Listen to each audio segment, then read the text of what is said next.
Hello, I'm meteorologist Christian Winn at Dallas Storm Team, DF30 Storm Watch, and Texano Storm Watch, and this is your detailed severe weather briefing, last updated at 5 p.m. on Monday, March 5th, 2012. So here's what our severe weather setup's going to look like.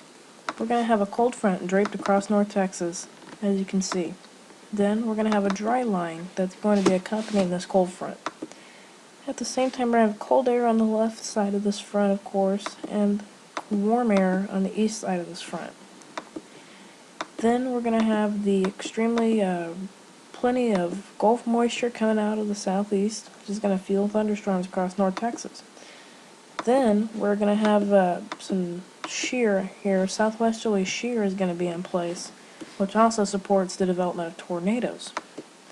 Also, we're going to have, on top of this, we're going to have a weak cap in place across the entire metroplex once this cold front comes through.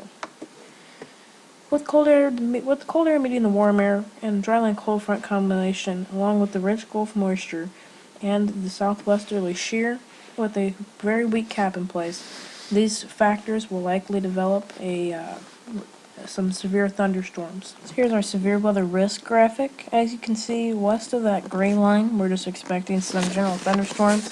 But I'd even not get that. No severe weather is anticipated at this time west of that gray line. If you live along and west of the dark green line, over here, this dark green line, you're in our low threat area for large hail and damaging winds are likely in these areas. We're draped right across the metroplex. We moved this further west than yesterday. This is our moderate threat area. This is large hail, damaging winds, and isolated tornadoes possible in this area. Then once you move east of this, it goes back down to a low threat where large hail and damaging winds become likely with very minimal chance of seeing tornadoes. I don't see any of that happening over there. Just some hail, maybe some winds. The highest threat right now does appear to be draped right over the metroplex. Large hail, damaging winds, and isolated tornadoes. At this time, we have a low, moderate, we have a slight, moderate, low, high, and extreme system, and we don't think that it's going to go over high, at least based on the current data. There's not going to be enough spin for tornadoes, but if that does change, then the moderate threat area will go up to a high threat area. So this is going to continue to be watched. Okay, so here's the ECMWF operational model. This is the European guidance operational model.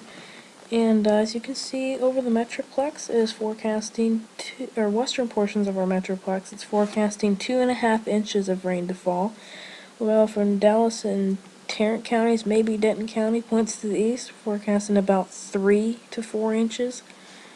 Just east of Dallas, 4 to 5 inches, and in southeast Texas, close around Lufkin, we're forecasting over 5 inches. So this could be a major rain producer. Okay, so that was the European model operational. Now this is the European model and symbol prediction system. This actually just came out not that long ago, and as you can see, it forecasts a little bit higher amounts than its operational system.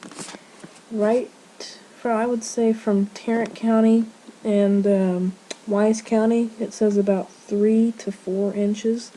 From Denton, around DFW Airport, it says about, I would say, 4 to 5 inches.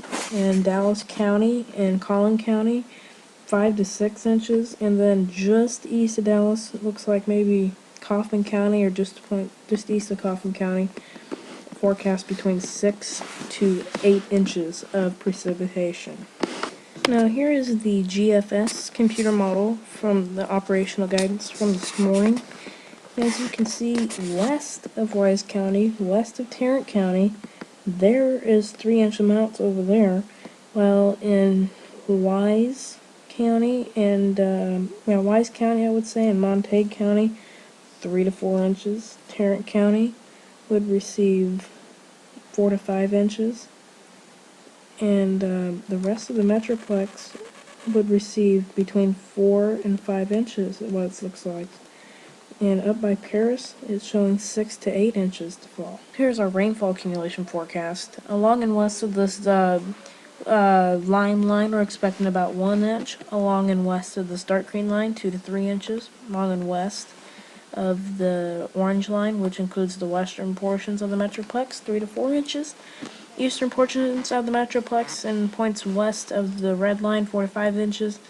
And east of the red line, 5+ inches, no matter where you're at. And that's what every model is saying, is at least 5 inches. Here's the highest areas likely to see flash flooding at this time, west of Wise County. We're not expecting any flash flooding at this time, but that could change. Wise County, Parker County, we're expecting, in south, we're expecting a moderate threat. Metroplex is in a high threat, I believe, and east of the Metroplex, definitely in the extreme threat for flash flood. So here's our main concerns at this time. The first important threat still at this time appears to be flash flooding, as we're going to see very heavy rain Thursday through Saturday. Second threat is going to be the large hail possible. Third threat could be damaging winds, and still the last threat, we're keeping it at isolated tornadoes. That threat does not appear to be high yet, or still, but we'll monitor the tornado threat as we get closer to the event. Here's the severe probabilities for the Metroplex. Stated in a couple graphs ago, we are in a moderate threat area based on my latest information. We are expecting flash flooding to be between the high and extreme category, expecting large hail to be moderate, damaging winds to be moderate, and tornadoes to be low at the present time. This graph will likely change as we get closer to the event, but this is a preliminary outlook. Well, this concludes our severe weather briefing. Thank you for joining us. Stay up to date with the latest forecasts this week and the chance for severe thunderstorms. On behalf of Dallas Storm Team, DFW Storm Watch, Texas Storm Watch, as meteorologist Christian Winn, and feedback's appreciated, and we hope you enjoyed our briefing. If you have any questions, please ask it on our Facebook pages at Dallas Storm Team, DFW Storm Watch, or Texoma Storm Watch pages, and we will answer them as soon as possible. Thank you and have a great night.